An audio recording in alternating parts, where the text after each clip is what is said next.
Red Cloud, Nebraska is the childhood home of Willa Cather. Residents like Susie Schultz work hard to preserve the town's proud legacy. It's important that we embrace our history here and save it for people to see. Enter Jared Kenobi and Jeff Story, two University of Nebraska students who spent the summer in Red Cloud. Here in Red Cloud, we're doing everything from community cleanup days to assessing the historic housing. We're putting college students into rural America and making a difference. The student internships were funded through a grant from the Rural Futures Institute. The Rural Community Serviceship Program places student teams in small towns. Students help the community with a project and learn lessons along the way. Being put in a community where you have no connections and having to be adaptable to everything that comes up, I think it was a really good experience for me going into the world after graduation to be able to do that in any place that I go. It'll help revitalize America in itself when you revitalize the small communities. In its first year, the Rural Futures Institute awarded 11 grants totaling $750,000. 6 teaching and engagement grants provided funding for service learning and outreach. 5 grants funded research projects. The research and engagement, those are up to $150,000, encouraging work across departments, across campuses, and even partnering with outside organizations and partners to do the research. One research project is a collaboration among extension educators in Nebraska, South Dakota, and North Dakota.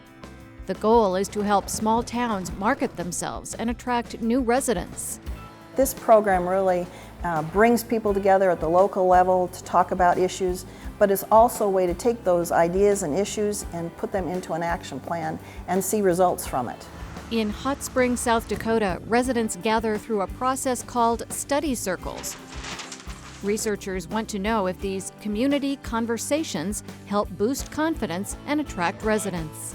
Marketing Hometown America is able to take the research that we've done the past couple of years and really connect it to some practical conversations that happen in communities.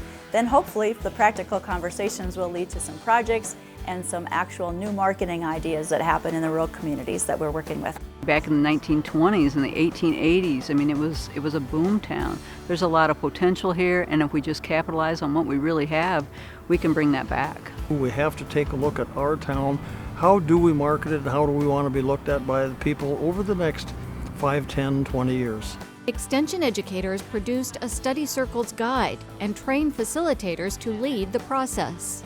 We put together a Marketing Hometown America guide that communities can use and bring people together to work through step by step through a process to get input so that they can market to potential new residents. Support for this project through the Rural Futures Institute has been very significant. Rural communities don't have a lot of extra cash to pay for research like this, but yet if we can get them interested and get them going in the projects, there's some great things that come out of it. Another project supports research needed to turn potential into economic growth. We know that each of the communities that we work with in this pilot grant will be different based on their size and based on where they're located in the state. So we are studying that. We're studying about the different characteristics that communities use to embrace change. The long-term goal is that the communities that we're working with develop some kind of a plan, an action plan. Through research, teaching, and engagement, rural communities blaze a trail into the future. We were pleased that we had engagement from all of the campuses of the University of Nebraska, and we will be continuing on an annual basis to provide these opportunities to do further research and teaching.